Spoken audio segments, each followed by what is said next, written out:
we see a lot of failed rehabs where people have gone elsewhere and they'll come to us. And I think one of the key things that I tend to pick up and collectively through the team is probably this like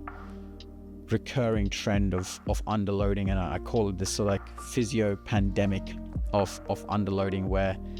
perhaps there isn't enough knowledge or perhaps there isn't enough resources for that physio to test that person,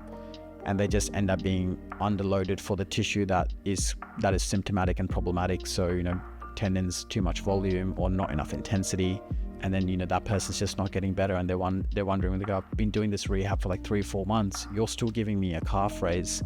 It's like, yes, I am still giving you a calf raise, but I would like to think this version of the calf raise feels much harder but still manageable, and then they'll agree with that, and then I'll explain why that is the case as well. So, you know, you can really break down the lay terms of like what tendons need, what bones need, and then that person starts to get that buy-in. And buy-in's important, because if the person doesn't buy into what you're telling them, they're not going to do the work.